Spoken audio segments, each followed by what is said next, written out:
بادشاہ کا کوئی فیصلہ اس کو ناگوار ہوتا تو وہ پیچھے سے کمر ٹھونکتی، بادشاہ اپنا فیصلہ تبدیل کر لیتا۔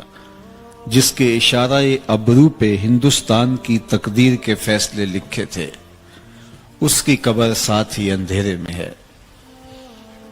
ان کی اپنی بیٹی زیب النساء کا شعر، بر مزار ما غریباں نہ چراغے نہ گلے، نہ پرے پروانہ سوزت نہ صدائے بلبلے۔ ہم غریبوں کی قبر پہ نہ کوئی چراغ جلانے آئے گا، نہ کوئی پھول ڈالنے آئے گا، نہ کسی بلبل نے گیت گانے ہیں اور نہ ہی کسی پروانے نے پر جلانے ہیں۔ آج یہ غریب بنے ہوئے ہیں۔ جب چلتے تھے تو لگتا تھا زمین ہل رہی ہے، نقارے بج رہے ہوتے تھے، خدام لوگوں کو ہٹو بچوں کی صدائیں لگا رہے ہوتے تھے، لیکن آج بر مزارے ما غریباں نہ چراغے نہ گلے۔ ہم غریبوں کی قبر پہ نہ کوئی چراغ جلانے آئے گا، نہ کوئی پھول ڈالنے آئے گا۔ یہ میں راوی کے اس پار کی کہانی آپ کو سنائی ہے، اب راوی کا پل پار کر جائیں۔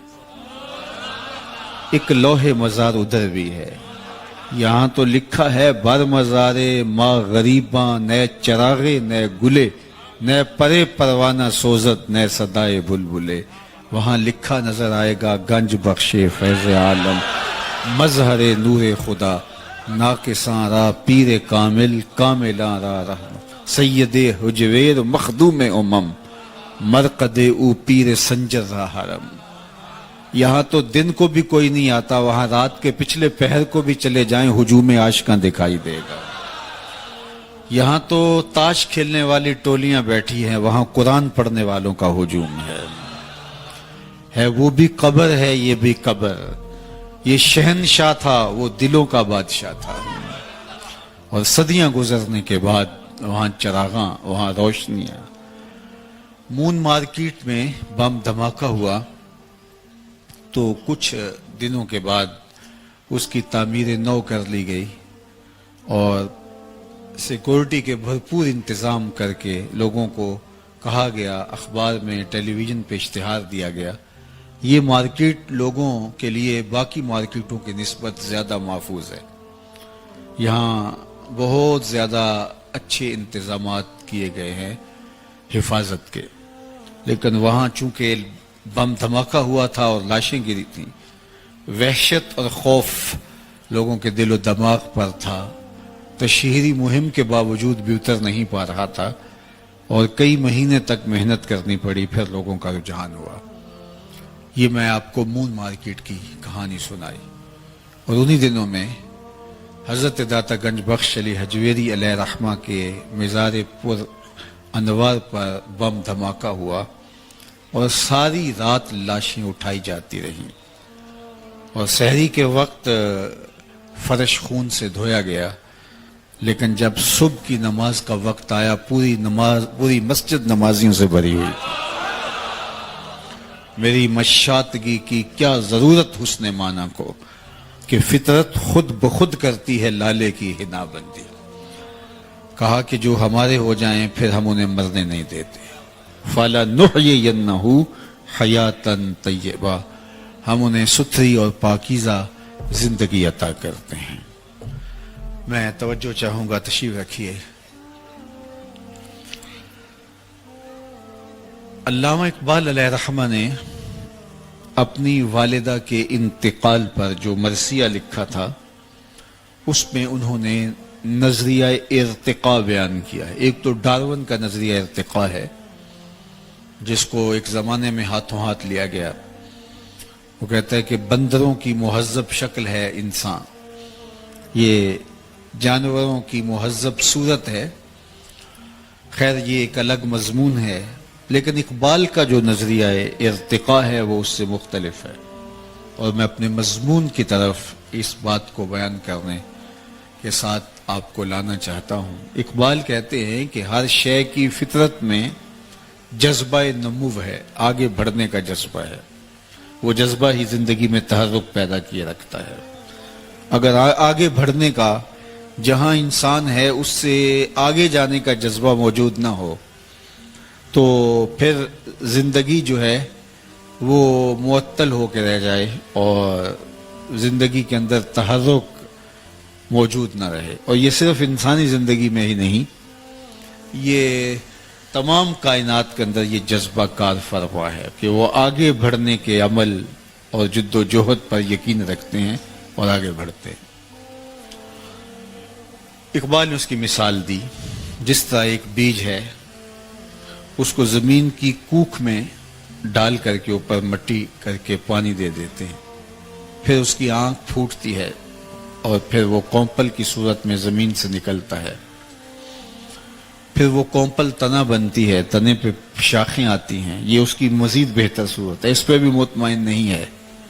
ارتقاء کا جذبہ اس کو آگے بڑھانے کے لیے بےتاب کیے ہوئے ہے. پھر شاخوں پر پتے آتے ہیں، اس پہ بھی اطمینان نہیں ہے. یہ اس سے مہذب صورت ہے، اس سے بہتر شکل ہے، اس کی ترقی یافتہ کیفیت ہے.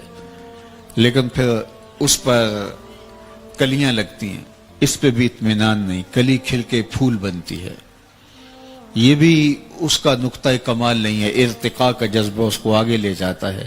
وہ پھول پھر پھل بنتا ہے. اب پھل جب پکتا ہے تو اس سے بڑھ کر ارتقاء کی اس دنیاوی زندگی میں کوئی منزل باقی نہیں رہ گئی تھی. تو وہ پھل پک کر کے پھر دوبارہ بیج بن جاتا ہے. اب پہلے ایک بیج تھا اور پھر اس کا درخت بنا یا اس کا پودا بنا، پھر وہ پھول پھل بنا اور پھل پکا. ارتقاء کی جب کوئی اور شکل باقی نہ رہی تو وہ مجبوراً پھر بیج بن گیا. پہلے ایک تھا، اب بہت سارے بن گئے، اور پھر جب اب زمین میں آئے تو پھر دوبارہ باغ بن کے نکلے. اور اقبال کہتے ہیں کہ انسان جب اس دنیاوی زندگی میں اپنے ارتقاء کے تمام مراحل طے کر لیتا ہے تو جب عالم رنگ و بو میں اس کے ارتقاء کی کوئی منزل باقی نہیں رہتی تو وہ پھر دوبارہ تہہ مزار آتا ہے. تو یہ موت نہیں ہے، یہ اس کے ارتقاء کے جذبوں کی بے تابی ہے کہ وہ دوبارہ تہہ مزار جا کے نئے روپ سے ظہور پذیر ہونا چاہتا ہے. اور اس کو اقبال کے لہجے میں اگر آپ سننا چاہیں تو وہ کہتے ہیں، فطرت ہستی شہید آرزو رہتی نہ ہو، فطرت ہستی شہید آرزو رہتی نہ ہو، خوب تر پیکر کی اس کو جستجو رہتی نہ ہو. موت کو سمجھا ہے غافل اختتام زندگی، یہ ہے شام زندگی صبح دوام زندگی. تو اہل اللہ جب قبر میں اترتے ہیں تو یہ ان کی زندگی کا ایک دوسرا روپ ہوتا ہے، ایک دوسرا رنگ ہوتا ہے. جنہوں نے اپنے آپ کو مالک کے سپرد کر دیا، اس کے نام لگا دیا، وہ انہیں کیسے ختم ہونے دے گا، کیسے فنا ہونے دے گا؟ وہ نئے روپ کے ساتھ، نئے رنگ کے ساتھ، نئے آہنگ کے ساتھ ایک نئے جہان کو آباد کرتے جائیں گے، اور ان کے فیض و برکات کا سلسلہ کبھی بھی منقطع نہیں ہوگا. ورنہ دنیا کے اوپر جنہوں نے ارتقاء کے سفر کا آغاز ہی نہیں کیا، اسفل السافلین میں ڈوب گئے. جو مقصد تھا زندگی کا، اس مقصد کی طرف ایک قدم بھی نہیں اٹھایا، تو وہ دنیا کے اوپر رہتے ہوئے بھی مردہ ہوں گے. کہا گیا کہ ان کے کان ہیں لیکن سنتے نہیں ہیں، آنکھیں ہیں دیکھتے نہیں ہیں، زبان ہے بولتے نہیں ہیں، ان کے دل اور دماغ تو ہیں لیکن فہم اور ادراک کے نور سے آ رہی ہیں.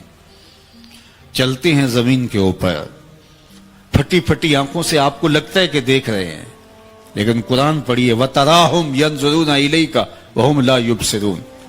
محبوب یہ آنکھیں پھاڑ پھاڑ کے آپ کو دیکھ رہے ہیں اور آپ ان کے دیکھنے کو دیکھ رہے ہو، لیکن میں خدا ہو کے کہہ رہا ہوں یہ نہیں دیکھ رہے. تو ایک وہ ہیں جو دھرتی پہ موجود ہوتے ہیں، سانس بھی لیتے ہیں، آکسیجن بھی لیتے ہیں، اور ڈاکٹر کہتا ہے یہ زندہ ہیں. طبی دنیا کے اندر وہ زندہ شمار ہوتے ہیں، لیکن کہا جاتا ہے کہ یہ مردہ ہیں. اور وہ دوسرے کہ جن کی نبض بند ہو گئی، آنکھیں بظاہر دیکھنا چھوڑ گئیں، وہ لحد میں اتر گئے، آپ جنازہ بھی پڑھ چکے، لیکن انہیں حیات طیبہ نصیب ہے. اللہ اکبر. یہ دنیا کے اوپر شعور کی آنکھ کھول کے زندگی گزارتے ہیں اور اپنے آپ کو، اپنے نفس کو، اپنی خواہشات کو ختم کر دیتے ہیں اور موتو قبل ان تموتو کا روپ بن جاتے ہیں. مرنے سے پہلے یہ اپنی خواہشات کو دفن کر چکے ہوتے ہیں. الجبرے کا ایک قاعدہ ہے کہ نفی جب نفی سے ضرب کھائے تو حاصل ضرب جو ہے وہ جمع آتا ہے. نفی جب نفی سے ضرب کھاتی ہے تو جواب جمع کی صورت میں برآمد ہوتا ہے. جو مرنے سے پہلے ہی اپنے آپ کو مار بیٹھے، اپنے آپ کو ختم کر بیٹھے، تو جب موت آئی تو ان کی موت کو موت آئی تو وہ عین حیات بن گئی. فَلَا نُحْيِيَنَّهُ حَيَاتًا طَيِّبَةً. پھر سنیے، فطرت ہستی شہید آرزو رہتی نہ ہو، خوب تر پیکر کی اس کو جستجو رہتی نہ ہو. موت کو سمجھا ہے غافل اختتام زندگی، یہ ہے شام زندگی صبح دوام زندگی. تو یہ حقیقی زندگی ہے جس زندگی کا روپ اللہ تعالیٰ اپنے ان بندوں کو عطا فرماتا ہے. تو یہ حیات نور ہے جو اللہ ان کو نصیب فرماتا ہے. اس لیے یہ ذہنوں میں خوشبو بن کے زندہ رہتے ہیں، خیالوں میں یاد بن کے زندہ رہتے ہیں، دلوں میں دھڑکن بن کے زندہ رہتے ہیں. ان کے نقوش کبھی بھی مدھم نہیں ہوتے. دنیا کے اوپر بادشاہوں کے نام مٹ جاتے، ان کے تذکرے نہیں مٹتے. میں آپ سے پوچھتا ہوں، جس زمانے میں میرے حضور تشریف لائے تھے اس زمانے کے خاقان کا نام کیا تھا؟ عالی مرتبت علماء کرام اور تاریخ کے طالب علم اس کے علاوہ شاید کوئی بھی جواب نہ دے سکے. اچھا میں پوچھتا ہوں، جس زمانے میں میرے حضور تشریف لائے تھے اس دور کے کیسر کا نام کیا تھا؟ اس دور کی سپر طاقت کا پاورفل حکمران. لیکن آج اس کا نام بیان کرنے سے بہت سارے لوگ قاصر ہوں گے. چلو میں نے پوچھا کہ اس دور کے کسرا کا نام کیا تھا، تو انگلیوں پہ گنے جا سکتے ہیں جو اس زمانے کے کسرا کا نام جانتے ہیں. اس دور کی دوسری بڑی سپر طاقت کے حکمران کسرا ایران کا نام زمانہ نہیں جانتا، بلکہ 150 حکمران اس خاندان کے تخت نشین ہوئے. 3150 سال ان کا دور حکومت.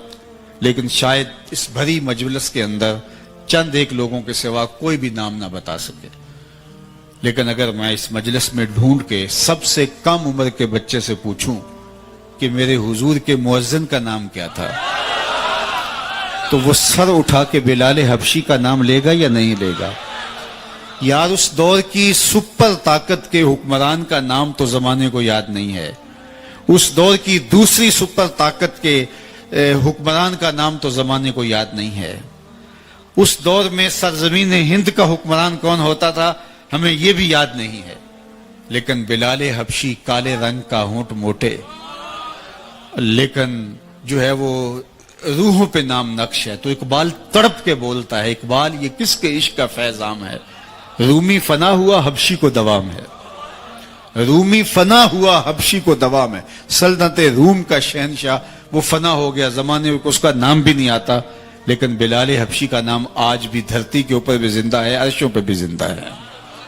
تو یہ ہے حیات طیبہ کا روپ. اس لیے ہمیں اس زندگی کو اس طرح گزارنا ہے جس طرح ہمارے رب نے گزارنے کا حکم کہا، حکم دیا. اگر اس طرح اس زندگی کو گزاریں گے تو پھر ہم مرنے کے بعد بھی زندہ ہوں گے، ورنہ ہم دنیا کے اوپر رہ کے بھی مردہ قرار پائیں گے.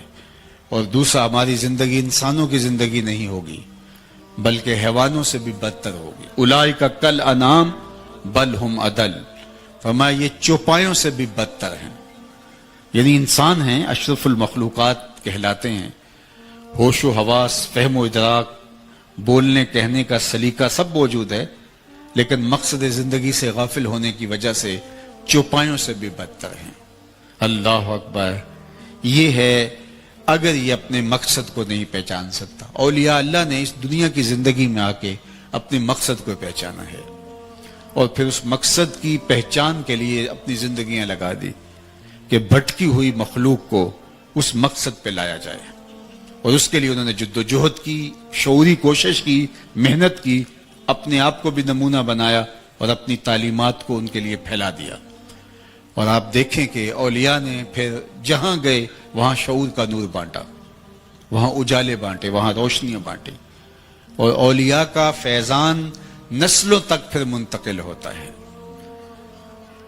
میں اور آپ اگر اپنے نسب نامے دیکھیں تو 5ویں پشت میں نہیں تو 7ویں پشت میں، 7ویں پشت میں نہیں تو 8ویں پشت میں، یا بچن لال آبا و اجداد میں آئے گا یا پھر منگل سنگھ آئے گا. یہاں کوئی پیغمبر نہیں آیا، صوفیہ آئے تھے جنہوں نے آ کے ہمارے آبا و اجداد کو دین سکھایا، دین پڑھایا. اور آج اللہ کے فضل سے، اللہ کی توفیق سے، اللہ کے کرم سے ہم اتنے لوگ اسلام کے نور سے مالا مال ہیں. اس وقت جو مردم شماری کے اعداد و شمار آ رہے ہیں اس کے مطابق 25 کروڑ کی آبادی یہاں ہے، جس میں زیادہ تر جو ہے وہ مسلمان ہیں. تو یہ اسلام کا نور اس طرح بر صغیر پاک و ہند کے باقی ممالک میں، یہاں انڈیا میں دیکھ لیجئے، بنگلہ دیش میں دیکھ لیجئے، تو یہ نور جہاں ایک بھی پیغمبر نہیں آیا ہے وہاں اجالے پھیل جاتے ہیں اور اسلام کے اجالے اور روشنیاں پھیل جاتی ہیں. تو یہ ان بزرگوں کا مرہون منت ہے جو خاندانی شخص ہیں، جو فرض شناس ہیں اور جو احسان شناس لوگ ہیں، وہ کبھی بھی اپنے محسنوں کی ناقدری نہیں کرتے. چونکہ بزرگوں کے توسط سے اسلام کا نور اس خطۂ ہند کو نصیب ہوتا ہے، اس لیے یہاں کا اغلب جو طبقہ ہے وہ شکر گزار ہے بزرگوں کا، اور اہل اللہ سے عقیدت کا رشتہ مستحکم کیے ہوئے ہیں. اور یہ مستحکم رشتہ ہی ان کے ایمان کی حفاظت کا سبب و ذریعہ ہے. اللہ اکبر. اگر تاریخ پڑھیں تو یہ بزرگ تھے جدھر سے گزرتے گئے اسلام کا نور بانٹتے چلے گئے. میں یہ بھی کہتا ہوں کہ جتنی لمبی تقریریں ہم کر رہے ہیں ان بزرگوں نے اتنی لمبی تقریریں بھی نہیں کی، بس ان کی خاموشی ہی دین بانٹتی رہی. چونکہ جو اہم چیز ہوتی ہے وہ کردار ہوتا ہے. حضرت شاہ نقشبند بخاری علیہ رحمہ فرماتے ہیں جس شخص کی خاموشی فائدہ نہیں دیتی اس کی تقریر بھی فائدہ نہیں دیتی. مطلب کیا؟ جس کا کردار اثر انداز نہیں ہوتا اس کی گفتار اثر انداز بھی نہیں ہوتی. جو گفتار دل کی اتھاہ گہرائیوں سے نہ نکلی ہو وہ تتلیوں کی طرح ہواؤں میں اڑ جاتی ہے اور تحلیل ہو جاتی ہے. اور جو دل سے نکلی ہو، فارسی والے کہتے ہیں از دل خیزت بر دل ریزت، جو چیز دل سے نکلتی ہے وہ دل میں اترتی ہے اور گھر کر جاتی ہے. اور ہمارے اسلاف کی تھوڑی گفتگو بھی دلوں میں گھر کر گئی. اور آج مختلف چینلز پہ دیکھ لیجئے، سوشل میڈیا پہ دیکھ لیجئے، اور ہمارے لائیو اجتماعات دیکھ لیجئے، اتنی تقریریں تو ماضی میں کبھی نہیں ہوتی تھی، لیکن آج صرف گفتگو اور تقریریں رہ گئی، عمل مفقود ہو گیا، اس لیے کہ یہ حلق سے اوپر اوپر ہے. اثر انداز جو ہوتا ہے وہ کردار ہوتا ہے. میرے اور آپ کے آقا و مولا حضور ختم المرتبت صلی اللہ علیہ وآلہ وسلم کی زندگی کے 63 برس آپ دیکھیے، 63 برس حضور کی زندگی کے، اور 40 سال حضور نے اعلان نبوت ہی نہیں کیا. آخری 23 سال حضور نے تبلیغی جد و جہد کی ہے، اور اس میں بھی حضور کے خطبے اٹھا کے دیکھ لیجئے، کوئی خطبہ بھی 15-20 منٹ سے زیادہ کا نہیں ہے، لیکن جو کہا وہ روح میں اترا. اس لیے صوفیہ دیکھ لے آپ، اگر تلاش کرنے جائیں حضرت خواجہ معین الدین چشتی اجمیری علیہ رحمہ کے خطابات تو آپ کو کتنے ملیں گے. اگر آپ خطبے ڈھونڈنے نکلے تو حضرت سلطان باہو علیہ رحمہ کے خطبے کتنے ملیں گے آپ کو. ان کی لمبی لمبی، ہماری تقریروں کی تو کتابیں چھپی ہوئی ہیں، ان کی تقریروں کی کتنی کتابیں آپ کو ملیں گی. ان کی تقریروں نے اثر نہیں پیدا کیا، ان کی خاموشی اور نگاہوں نے اثر پیدا کیا.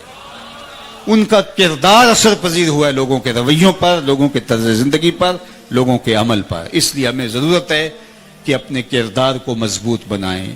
اگر خاموشی مؤثر ہو جائے تو پھر تقریر بھی مؤثر ہو جاتی ہے.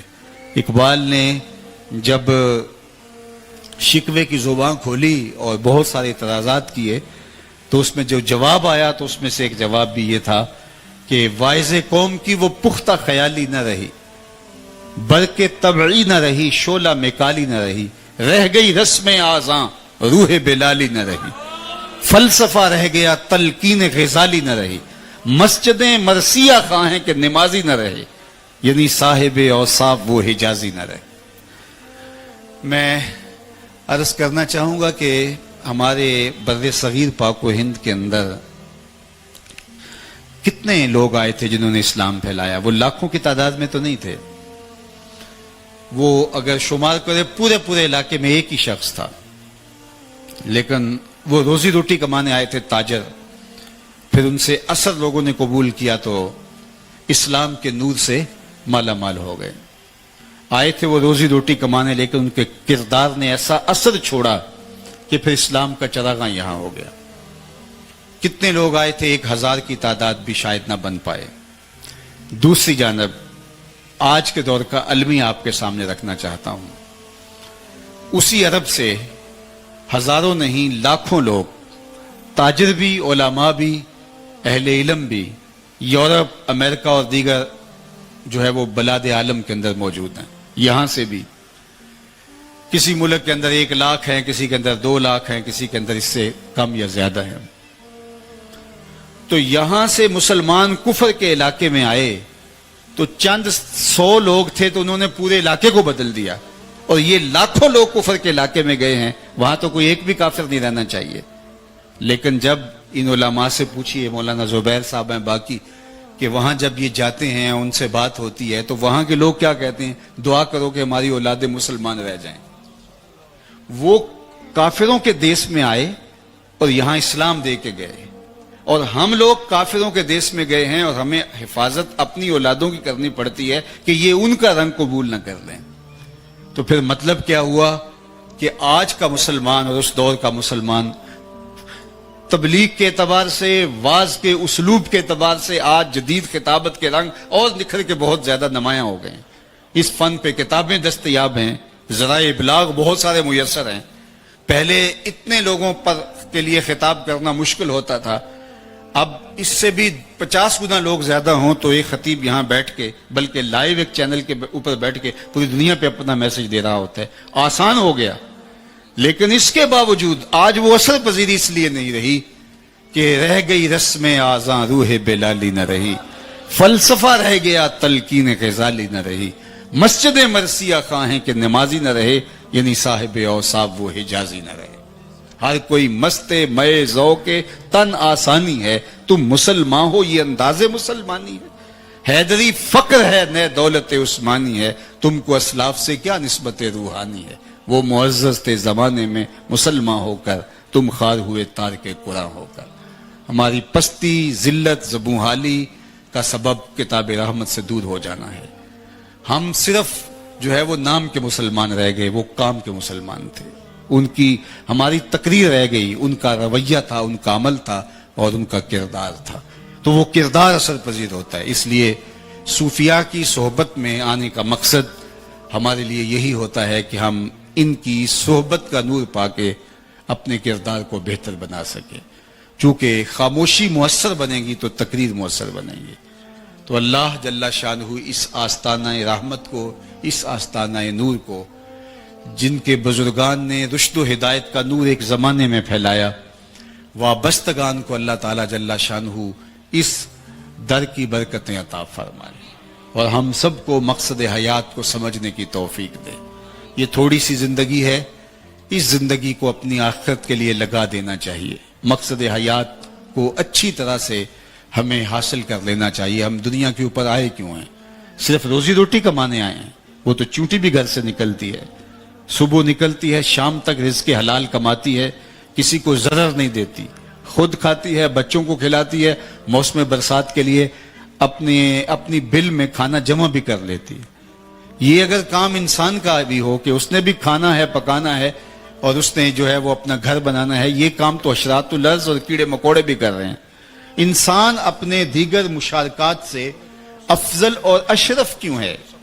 اس کا سبب اور اس کا ذریعہ کیا ہے کہ یہ کیوں باقی مشارکات سے افضل ہے اور باقی مشارکات سے جو ہے وہ اعلیٰ ہے؟ تو اس کا سبب صاحب یہی ہے کہ اس نے اپنے مقصد حیات کو اور مقصد زندگی کو سمجھ لیا.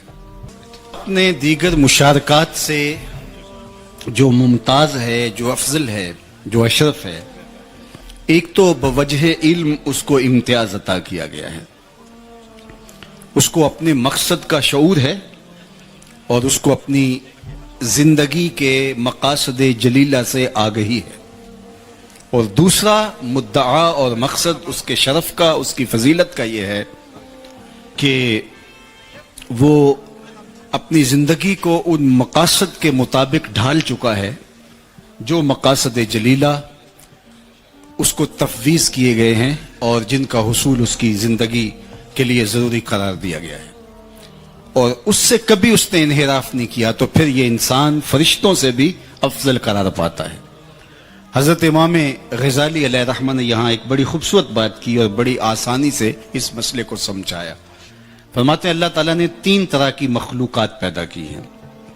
ایک مخلوق وہ ہے کہ جس کو عقل و شعور اور فہم و ادراک کی دولت سے محروم رکھا گیا ہے، لیکن اس کے پاس جو خواہشات ہیں، وہ جنسی خواہشات ہوں، وہ عقل و شرب کی، کھانے پینے کی خواہشات ہوں، یہ اس کے ساتھ جوڑی گئی ہیں۔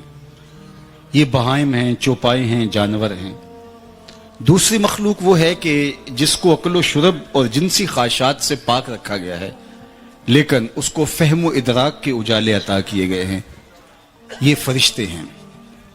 اور تیسری مخلوق وہ ہے کہ جس کو عقل و شرب اور جنسی خواہشات میں مبتلا بھی کیا گیا ہے، اور اس کو فہم و شعور اور عقل و خرد کے نور سے بھی مالا مال کیا گیا ہے، یہ حضرت انسان ہے۔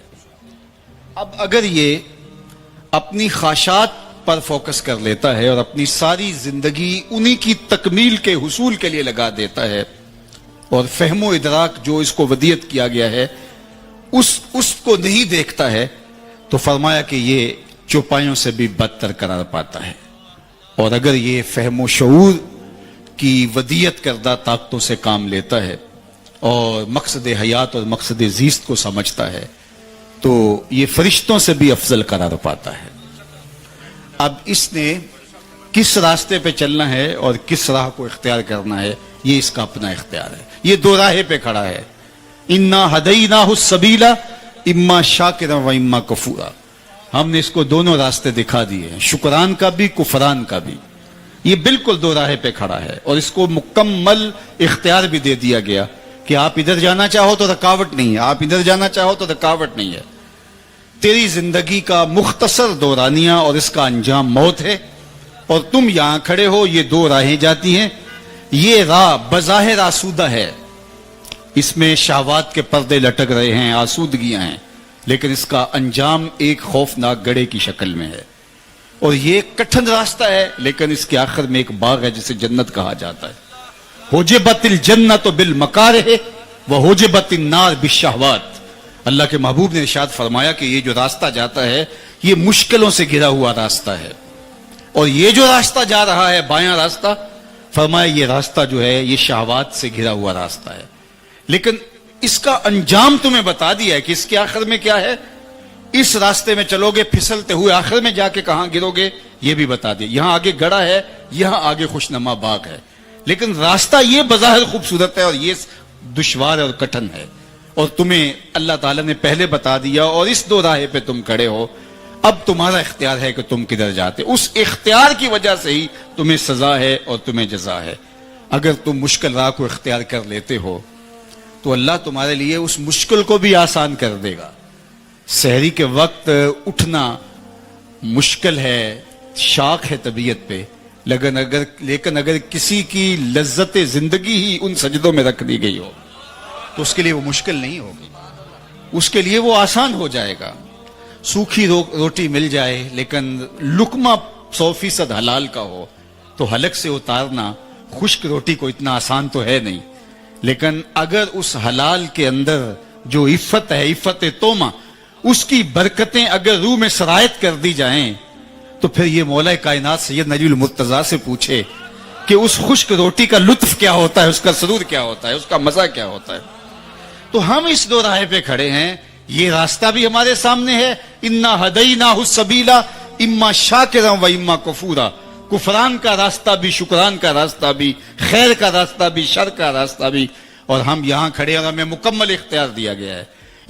ان آنکھوں سے ہم شہوات اور جو ہے وہ تلذذ نفسانی حاصل کر سکتے ہیں، اور ان نگاہوں سے ہم قرآن کے حرف بھی پڑھ سکتے ہیں۔ ہماری آنکھوں کو کوئی نہیں روکتا، اس زبان سے تلاوت کلام بھی ہو سکتی ہے، اس زبان سے گالی گلوچ بھی کیا جا سکتا ہے، کوئی روکنے والا نہیں ہے ہمیں۔ ان ہاتھوں سے ہم کسی دکھیے کے سر پہ ہاتھ بھی رکھ کے کسی یتیم کے سر پہ شفقت کا ہاتھ رکھ کے اس کی ڈھارس بھی بنا سکتے ہیں، اور ان ہاتھوں کو جبر کا ہاتھ بنا کے کسی کا حق بھی غصب کر سکتے ہیں، ہمیں کوئی روکنے والا نہیں ہے۔ ان اٹھتے ہوئے قدموں سے ہم مسجد کا راستہ بھی دیکھ سکتے ہیں، اور شراب خانے کو بھی انہی قدموں سے اٹھ کے ہم جا سکتے ہیں، ہمیں کوئی روکنے والا نہیں ہے۔ لیکن ہمیں بتا دیا گیا ہے، کوئی امر مخفی نہیں رکھا گیا، ہمیں ایک ایک چیز بتا دی گئی کہ اس کا انجام کیا ہے، اس کا انجام کیا ہے۔ یہ راستہ جو تمہیں سہل سہل دکھائی دے رہا ہے، جس میں تلذذ نفس ہے، جس میں تمہیں راحت مل رہی ہے، جس سے تمہیں قرار مل رہا ہے، تو اس کا نتیجہ یہ ہے، اور یہ تمہیں جو کٹھن لگتا ہے اس کا نتیجہ یہ ہے، لیکن منزل پانے کے لیے تمہیں کٹھن راہ تو اختیار کرنا ہی پڑے گا، مشکل راستہ تو تمہیں اختیار کرنا ہی پڑے گا۔ ام حسبتم ان تدخلوا الجنہ، کیا تم سمجھتے ہو کہ جنت میں یوں ہی چلے جاؤ گے؟ فرمایا تم سے قبل جن لوگوں نے جنت کا راستہ اختیار کیا، مستہم الباساء والضراء وزلزلوا، انہیں مشکلوں کی بھٹی میں ڈالا گیا، آزمائشوں میں مبتلا کیا گیا، انہیں جھنجھوڑ کے رکھ دیا گیا، حتیٰ کہ وقت کا نبی بھی پکار اٹھا، متی نصر اللہ، مالک تیری مدد کب آئے گی؟ پھر ہم نے کہا بس ہماری مدد آیا جا رہی ہے۔ تو اس منزل تک پہنچنے کے لیے راستے میں طائف بھی آئے گا، بدر بھی آئے گا، احد بھی، خندق بھی، اور تبوک بھی آئے گا۔ یہ مشکل کٹھن راہوں سے گزر کے تم آسانی ڈائریکٹ مدینے نہیں پہنچو گے، راستے میں مکے کی گلیاں بھی آئیں گی۔ تو یہ تمہیں سہنا پڑے گا، اپنے نفس پہ جبر کرنا پڑے گا، مشکل حالات سے گزرنا پڑے گا، حالات کے آبلوں سے اپنے پاؤں کو، اپنے جو ہے وہ کانٹوں کو اپنے آبلوں سے سراب کرنا پڑے گا۔ ان دکھوں سے گزر کے تم منزل آشنا ہوگے، یہ نہیں ہو سکتا ہے۔ تو یہ تمہارے لیے تمہارے رب نے یہ دنیا کے زندگی کا اسلوب رکھا۔ حضرت ابراہیم کی زندگی دیکھ لیجئے، کن کن آزمائشوں سے اللہ تعالیٰ نے ان کو آزمایا۔ سب سے پہلے کیا وہ شعوری طور پہ باطل کی نفی کرتے ہیں؟ انہوں نے کہا کہ میں بتوں کی پوجا نہیں کر سکتا، اللہ اکبر۔ پھر اس کے بعد جبر کے خلاف کھڑے ہوتے ہیں، کہا نہیں کھڑا ہو سکتا، نمرود کے سامنے کھڑے ہو گئے۔ پھر کہا کہ اب ہم امتحان لیتے ہیں کہ کیا وطن چھوڑتے ہیں اللہ کے لیے؟ وطن چھوڑنے کے لیے تیار ہو گئے، وادی غیر ذی زرع میں اپنی اور اپنی اولاد کو چھوڑ دیا۔ پھر اتنا مشکل امتحان ڈالا گیا ان پر، اگر کو ہمالیہ پہ بھی ڈالا جاتا اس کا بھی پتا پانی ہو جاتا۔ کہا کہ اب اپنی سب سے قیمتی چیز کی گردن پہ چھری رکھ دو، سب سے قیمتی چیز میری راہ میں ذبح کر دو، اور پھر بیٹے کی گردن پہ چھری رکھ دیتے ہیں۔ یہ تماشا لب بام تھوڑا ہے، اللہ اکبر۔ ہمارے ایک بزرگ فرمایا کرتے تھے کہ ہر بندے کا ایک اسماعیل ہوتا ہے، جب تک وہ اپنے اسماعیل کی گردن پہ چھری نہ رکھے رب کا قرب نہیں ملتا ہے۔ وہ دیکھے اس کا اسماعیل کون ہے، کائنات کی کون سی محبوب ترین چیز ہے جو اپنے رب کے لیے وہ چھوڑتا ہے۔ اور اگر کہا جائے تو کیا وہ واقعتاً عملاً چھوڑنے کے لیے تیار ہے؟ اللہ یہ دنیا ہم سے چھڑانا نہیں چاہتا، ہمارا امتحان لینا چاہتا ہے۔ کہا بس کر ابراہیم، تیرا امتحان پورا ہو گیا، تو نے واقعی خواب پورا کر دکھایا۔ ہم نے تیرے بیٹے کو تجھ سے نہیں لینا تھا، اللہ اکبر، لیکن تیرا امتحان لینا تھا، تو سرخرو ٹھہرا، تو کامیاب ٹھہرا۔ اب ہم تیرے نشانوں کو باقی رکھیں گے قیامت تک، اللہ اکبر، تیری سنت کو باقی رکھیں گے۔ آج ہم گزرتے رستے میں آ رہے ہیں، اور اللہ نے قرآن مجید میں آگے جا کر ان ھذا لہو البلاء المبین، یہ بہت بڑا امتحان تھا، اور آگے چل کے کیا کہا؟ سلام علی ابراہیم، میرا رب ہو کیا ابراہیم تیرے اوپر سلامتی نازل ہو۔ تو یہ ہم سڑکوں سے گزرتے ہیں، جانور لوگ لیے جا رہے ہیں، ایک ہجوم ہے، تو بے ساختہ زبان سے نکلتا ہے سلام علی ابراہیم، ابراہیم تیرے اوپر سلامتی نازل ہو۔ تو نے بھی حد کر دی قربانی دینے کی، ایثار کی، اللہ کے لیے سب کو چھوڑنے کی اور ترک کرنے کی، تو پھر ہم نے بھی جو تجھے اعزاز دیا، قیامت تک جو ہے وہ تیرے نام کے میلے لگے رہیں گے۔ تو صوفیاء نے بھی اپنے نفس کی گردن پہ چھری پھیری، اپنی خواہشات کو ذبح کیا، سب کچھ ہونے کے باوجود ترک کیا۔ ان کا فقر جو ہے وہ اضطراری نہیں تھا، ان کا فقر اختیاری تھا، اور یہ فقر اختیاری حضور کی میراث ہے۔ اللہ محبوب سے کہتے ہیں محبوب اگر تم چاہو تو یہ بطحہ مکہ سونے اور چاندی کا بنا دیں، جو جواب میں عرض گزار ہوتے ہیں مالک ایک دن فاقہ ملے ایک دن کھانا ملے، جس دن فاقہ ملے صبر کر کے دکھاؤں، اور جس دن کھانا ملے مالک اس دن تیرا شکر کروں۔ تو اختیار ہونے کے باوجود اس کو جو ہے وہ حضور نے اختیار فرمایا۔ تو صوفیاء نے بھی جو ہے وہ اس زندگی کو اختیار کر کے اپنے لیے ایک سادہ اور ایک مشکل زندگی کا راستہ اختیار کر کے اپنے نفس پہ جبر کیا۔ پھر میرے رب نے کہا کہ میں پھر تمہیں اب مرنے نہیں دوں گا، تمہیں حیات طیبہ دوں گا۔ پھر آئیے اقبال کے اس شعر کی طرف، فطرت ہستی شہید آرزو رہتی نہ ہو،